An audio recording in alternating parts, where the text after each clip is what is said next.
What's up, everyone? Back for another beer review, and today I'll be reviewing yet another beer from the new Trail Brewing Company, and they're out of Williamsport, Pennsylvania, and this is their Flannel Weather, the Nectaron variant. So they're calling this one a New Zealand-style Hazy Double IPA with Nectaron hops. Comes in at 9% alcohol by volume. No IBUs listed. Time of review. This can is approximately 1 month old. So about a week ago, I posted the review of the Nelson Sauvin variant of this one, which is basically like their base Flannel Weather. At least it's been the base Flannel Weather, I think, for the last 2 or 3 years. And this year they released a Nectaron variant, so I picked up both of them. And I enjoy that Nelson Sauvin variant, but that beer to me was the most non-Nelson beer I've ever had. And to make sense of that, I'm saying that with Nelson Sauvin hops, I usually get, some sort of either white grape, white wine, or gooseberry, or a lot of folks say diesel character out of Nelson. And that was just like, all I really got was on the finish, like a slight white wine dryness. It was weird, but it had a lot of like fresh, over-ripened, like fleshy, sticky papaya, honeydew melon, mango, things of that nature. So it was pretty damn good. This, on the other hand, a Nectaron, I usually do get the aforementioned fleshy kind of like stone fruits like, mango and peach and apricot and nectarine and stuff. So we'll see what this one has to offer. Now, I did see the tasting notes when I bought this one, so I'm not going to BS you. It says notes of tropical pineapple, passion fruit, and juicy nectarine.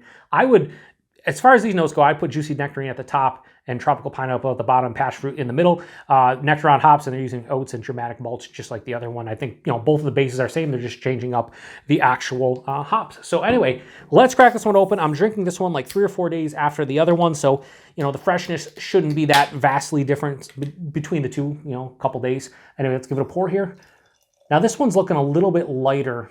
We'll see when it gets into the glass, but it's looking a little bit lighter than the Nelson one. Just slightly, but maybe not. I could be talking on my ass. That's what we do here on the Beer Patrol. No idea what I'm doing most of the time, and I can smell this and it smells fucking fantastic.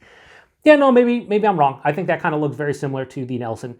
Has, again, in person, bright orange. On camera, it's probably going to be more of a dull orange. Hold it up to the light. Can't see anything through that. Hazy, murky. Can't see through it at all. Almost 2 fingers of this really creamy, I'd say more of like an off-white kind of head. Looks beautiful. Like, that's a beautiful looking double IPA, in my opinion. And I probably said that about the Nelson Sauvin variant. Let's get a nose.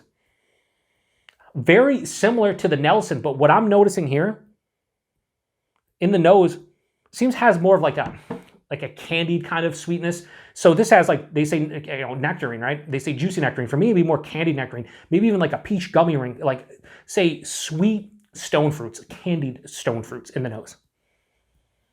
And then there's this underlying like orange juice, tangelo, ruby red grapefruit, big citrus vibe. So this is starting to open up and be quite a bit different than the Nelson. Touch of that passion fruit they're talking about. Maybe a slight pineapple as well. Much like the Nelson, there's a little bit of that, like, again, probably from the oats, but like a little bit of like an oaty kind of malt character, a little bit sweeter. And there's a nice like floral grassiness too. Yeah, a slight dankness. Went back for it, like a slight like dankness. Yeah, it smells really good. It doesn't smell like exactly like the Nelson Sauvin, but to some degree, there's a level of familiarity with this beer, and that, like, there's like probably 50% the same.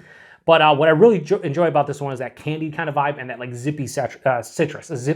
I wanted to say sippy zetrus. Don't know what I'm doing. Let's get into it. Cheers, everyone.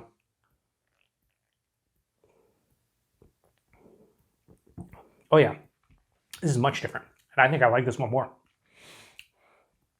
Ooh, it's very zesty. It's very zippy. It's very citrus heavy and very juicy on the palate.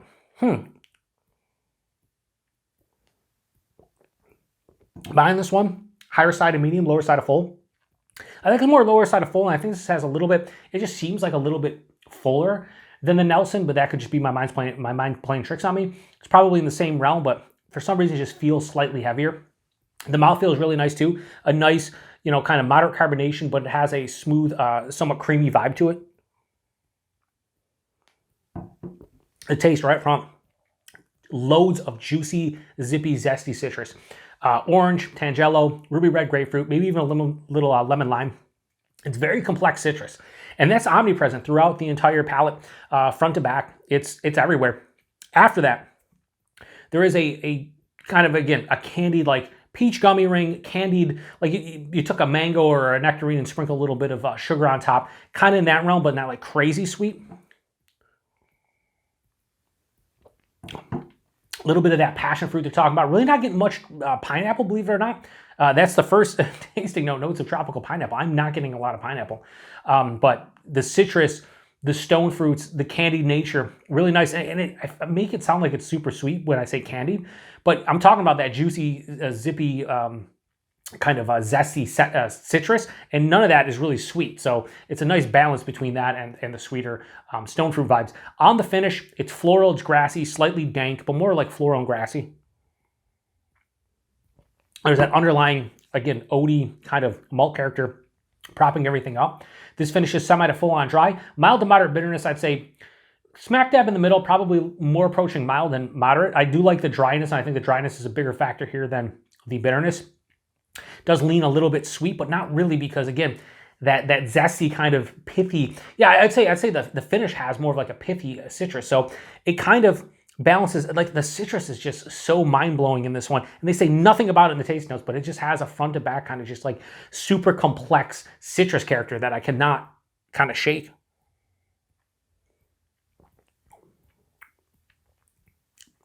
Yeah, this is just really good.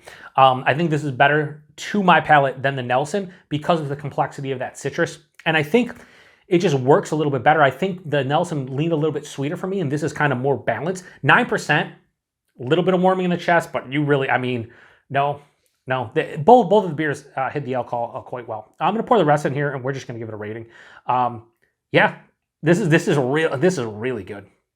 I gave the Nelson a 4.1, so I'm going to have to throw this one more sip. I'm between a high 4.25 and a low 4.5.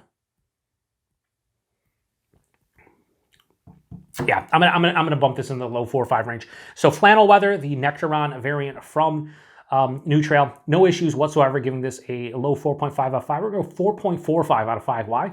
Why not? Why not? This is fucking great. This is one of my favorite hop forward beers from New Trail that I've had the pleasure of trying. I don't like the label as much as the Nelson. I think the Nelson's the red, and this is more like a purplish kind of vibe to it. I definitely like the other can better because that's more my jam as far as colors go, but who the fuck cares, Joe?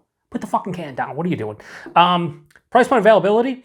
I am actually reviewing this right after I saw the comments on the other video the same night earlier in the day. Paul from PA Brew News said that this was in his area anywhere between $12 to $14. Yes. For a 4-pack of this, $12 to $14, here in New York State, a 9% hazy New Zealand-style Hazy Double IPA from like your other halves or your beer trees or whatever. Yeah, they're $20. They might be $22. So $12 to $14, oh, fucking yes. ASMR, yes. Yeah, 100%. And availability is New Trail. I don't know. Go to their website. I'm sure they have a beer finder. I know they're in PA. I think they're in Maryland, maybe Virginia, a couple other neighboring states. We don't get them here in West New York, more specifically Buffalo, New York. So when I was in Erie, PA, I picked up a couple of them, and I need to try more from them. These are the first 2 New Trail beers I've had in a year. So hopefully it's not another year before I try more of their stuff, because for their price point and their availability in Pennsylvania, it would be a brewery like the aforementioned Paul. He has a lot of their beers in the fridge all the time, and he tries all their new stuff because they're reasonably priced. And it's like, yes, that's what I would like here. Something similar. Yeah. Anyway, I'm going to shut it down. If you've had this one before, post in the comment section. If you had this and the Nelson variant this year, which one did you think was better? This one, definitely better. I gave it a 4.45, gave a 4.1 to the Nelson, and I thought it'd be the reverse because I like Nelson more than Nectaron. But this is definitely better, more complex, more well-balanced, and it just hides the alcohol well. I'm going to crush the rest of this and not think twice. So anyway, going to shut this one down. Appreciate everybody stopping by for another beer review here on the Beer Patrol. To the next one. Cheers.